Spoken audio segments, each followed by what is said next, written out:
À Nantes. Merci. À une semaine du réveillon de Noël, vous hésitez peut-être encore sur votre repas de fête. Pour être original, une idée, la bûche Langevin. Elle est unique par son nom très local, bien sûr, et par la façon dont elle a été créée. C'est une pâtissière amateur, originaire de Serbie, qui l'a imaginée. Éric Aubon et Gwenelle Rillet. Tout est parti de cette cuisine, le jour où Monika Lazic a confectionné pour la première fois cette bûche de Noël. Une recette grâce à laquelle elle a remporté un concours culinaire organisé par la ville. Ainsi est née Langevin, une spécialité qui associe mousse au chocolat, caramel au beurre salé, avec une liqueur locale à base d'orange. Je parle beaucoup avec des gens autour de moi et je demande c'est quoi ça, qu'est-ce qu'Angevin aime beaucoup. Et on m'a dit c'est chocolat. Et pour ce concours, je dois utiliser un produit local.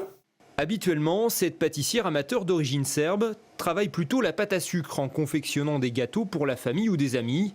Monika répertorie ses créations sur son blog, un loisir qu'elle pratique depuis son arrivée à Angers il y a 5 ans.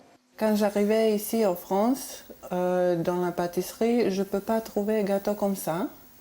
Et pour l'anniversaire de mes enfants, j'essaie de faire quelque chose comme en Serbie. La bûche de Monika a même conquis des pâtissiers professionnels qui ont adapté l'idée. Pour être commercialisée en nombre, les proportions ont bien sûr été revues à la hausse, mais la recette, elle, reste quasiment inchangée.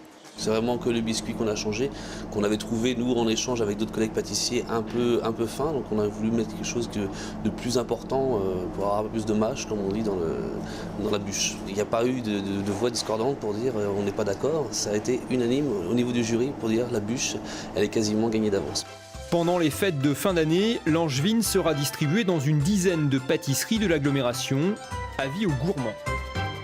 Avis aux gourmands et bon appétit si vous êtes à table. Avant de nous quitter, nous ouvrons nos fenêtres vers nos éditions locales. On commence avec vous, Pierre Lelez. Bonsoir. Bonsoir.